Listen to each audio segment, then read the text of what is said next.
Ametsak beti amets berriak izaten dira, ametsak aldatuz dijoaz.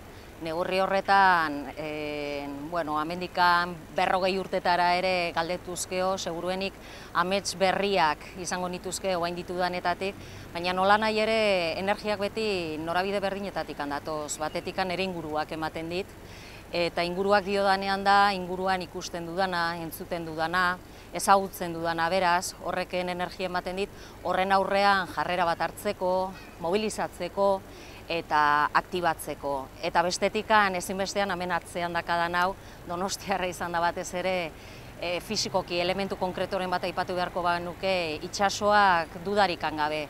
Eta itsasoa diodanean da itsasoaren indarrak, horrek sortzen duen energia askotan, zurrunbiloan eta buruan gauzak daudenean, itsasorantza joan eta oso energia positiboa lortzen da hortikan.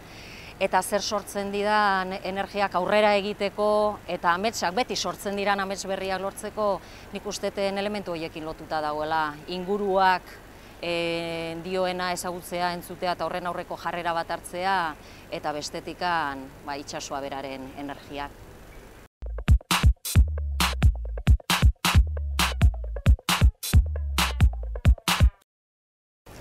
Nik bi amets baino bi norabide izan ditut, norabide horiek amets horiek lortzekoarekin lotuak daude.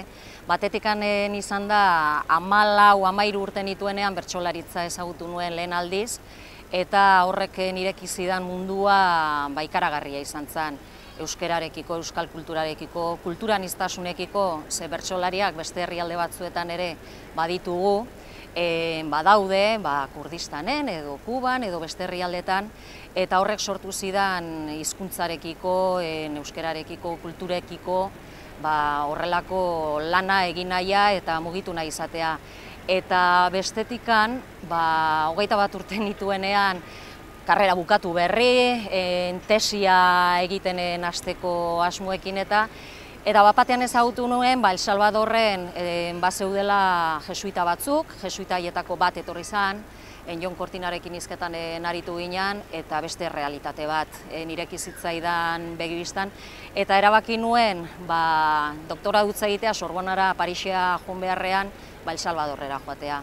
Eta arrez geroztik, orain ja 40 beteak ditut, hortikan jo dut. Eta iruditzen zait, hiriburutzarekin, Donostian dakagun hautagaitzarekin momentu honetan, oso lotuak datozela biak, batetikan hizkuntzarekin, hizkuntzekin, kulturarekin, kulturekin, eta bestetikan elkarlanarekin eta beste herrialdeak ezagutzearekin, loturak bilatzearekin, jarduerak elkarrekin egitearekin, elkarlana bideratzearekin herrialden artean, kolektiboen artean, hau guztia eta aipatzen ditudan bi bideek eluketelako etorkizunikan jendearengatik izango espalitzake. Beraz, jendearekiko harremana, jendearen mugimendua, jendearen indarra, hori guztia kultura eta herrien errealitatearekin lotuta.